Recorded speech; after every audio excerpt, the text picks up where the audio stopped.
Épisode 5, Anne Roland Boulestro, la reconstruction d'après-guerre. Pour le dernier épisode de notre série de podcasts consacrée à l'influence de la guerre de Vendée sur le nord des Deux-Sèvres, nous traitons aujourd'hui ce sujet avec Anne Roland Boulestro. Elle est professeure d'histoire moderne à l'Université catholique de l'Ouest d'Angers et a notamment travaillé sur des questions liées à la guerre de Vendée, comme la pacification ou les colonnes infernales. Dans la douleur et la peine, la fin de la guerre ouvre sur une nouvelle époque. La Vendée du XIXe siècle, une Vendée qui se relevait alors du conflit meurtrier. À la sortie de la guerre, ce sont des vies, des familles meurtries qui doivent rentrer dans un processus de reconstruction. Ce micro-territoire né du conflit, isolé du reste de la France, ne peut compter que sur lui-même. Alors c'est très difficile de reconstruire un territoire parce que au moment de la guerre et juste après la guerre, pendant la pacification, c'est pas la paix, c'est la pacification. Un des articles principaux de cette pacification, c'est l'amnistie. Parce qu'à l'époque, on faisait comme ça la paix, on faisait l'amnistie. Et l'amnistie, c'est de l'amnésie. C'est-à-dire qu'il faut oublier les faits passés. Mais comment voulez-vous oublier des faits de cette importance ? Je vous donne un exemple très précis. Avec une petite équipe, on est en train de travailler sur les survivants de la guerre de Vendée, qui, au moment de la Restauration, c'est-à-dire on est dans les années 1816-1820, vont demander des pensions au roi, puisque le roi est de retour, et vont décrire à la fois leurs blessures physiques et psychiques. Et alors vous vous trouvez vraiment en tant qu'historien, moi j'ai travaillé sur les colonnes infernales, j'en ai vu des scènes, mais là vous vous trouvez devant des hommes et des femmes qui sont atrocement mutilés. On a leur description sur le visage, sur le cou, sur les épaules, ou bien ils racontent, des mères de famille qui racontent qu'elles avaient leur petit de 2 mois dans les bras, une balle les traverse et évidemment tue le petit. Donc vous avez des dossiers, il y a à peu près 8000 dossiers, c'est tout, parce que par rapport à tout ce qu'il y aurait pu avoir, 8000 dossiers de demande de pension, et vous vous trouvez face à la guerre civile, qui n'est pas cicatrisée. Et surtout, vous savez, on parle beaucoup des gueules cassées de la Première Guerre mondiale, où on dit, voilà, les petits voyaient des gueules cassées, ça les marquait, mais en réalité, il faut comprendre, les villages vendéens sont marqués tous les jours par ces gens qui sont mutilés. Donc on a vécu, la première génération a vécu sur cette densité extrêmement traumatisante de cet événement, a transmis ce traumatisme à la seconde, etc. Et comment on fait ? Eh bien, c'est l'objet de mes prochaines recherches. En fait, on s'appuie sur une seule richesse qu'on a à ce moment-là. C'est la famille, c'est le clan, c'est le lignage, c'est le réseau. Et ça, on se passe de l'État. Voilà. La première génération, elle se reconstruit. Comment ? Et elle reconstruit ses biens, etc. Comment ? En ne comptant que sur le réseau, que sur la famille. Et je vous donne un exemple très précis. Vous avez un homme qui demande une pension, donc justement pendant la Restauration, et la première chose qu'il dit, alors il est blessé, il n'est pas atrocement mutilé, mais il est blessé. La première chose qu'il dit au roi pour avoir sa pension, c'est « Je suis seul. Je suis resté seul. Je suis resté seul. » Et bien ce « Je suis resté seul » vous donne une clé sur la reconstruction d'une société traumatisée par la guerre civile. La famille, le réseau, cet entre-soi vendéen à l'abri de l'État au lendemain de la guerre pose une question. Qu'en est-il aujourd'hui entre persistance et modernisation ? La société vendéenne au sens large est-elle encore le reflet de cette première génération de l'après-guerre ? Alors les choses sont en train de changer, d'abord parce que il y a une crise de l'industrie de la chaussure, de l'industrie du textile, de façon générale dans les campagnes. Les industries dans les campagnes, elles ont beaucoup souffert dans les années 2000. Donc on sait bien qu'il y a 30 ans, ce n'était pas très simple. Ensuite, il y a eu un emploi qui est revenu et vous avez des gens de l'extérieur qui se sont implantés ici dans ce territoire de la Vendée militaire. Alors, qu'est-ce qu'on peut voir de cette société actuelle? D'abord, les chefs d'entreprise sont,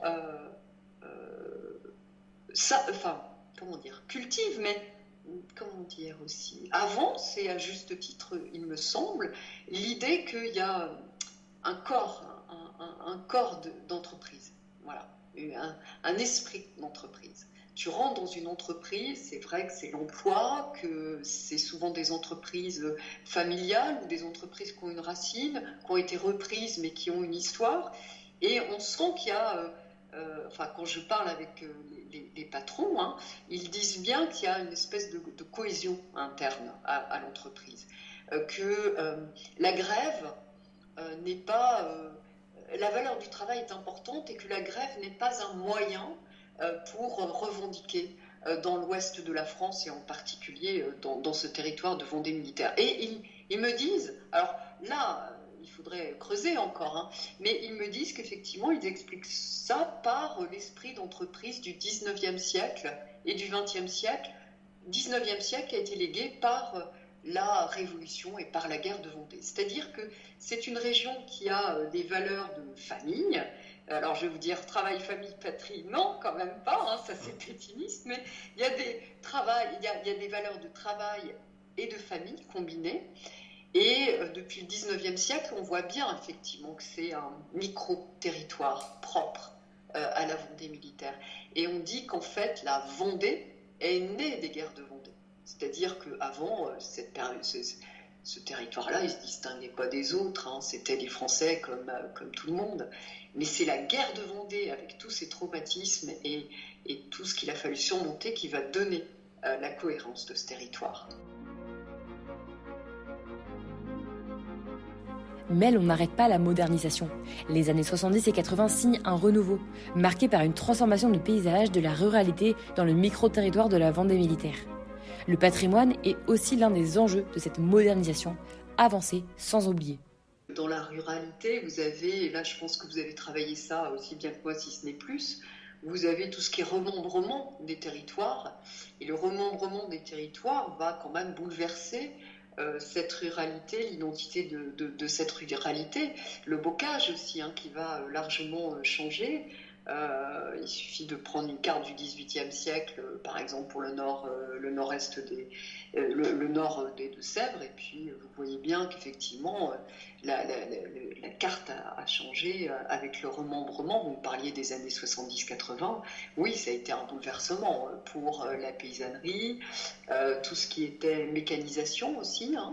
Et puis dans ces années-là aussi, on voit le tourisme, c'est-à-dire une volonté chez ces ruraux d'attirer les touristes, ou en tout cas le patrimoine. Et là, on est en plein dedans encore maintenant, hein. Alors là, je suis plutôt dans le Choletais avec ce genre d'initiative, mais on se rend compte qu'effectivement, il y a une mise en valeur du patrimoine, en tout cas la volonté d'une mise en valeur du patrimoine, parce qu'on veut changer l'image aussi, on veut montrer à la fois la modernisation, l'adaptabilité d'une société à la modernité, et puis l'importance de cette histoire, mais pas seulement de cette histoire. Et en fait, je me rends compte, pour travailler avec des associations locales, qu'on est de plus en plus tourné vers la reconstruction.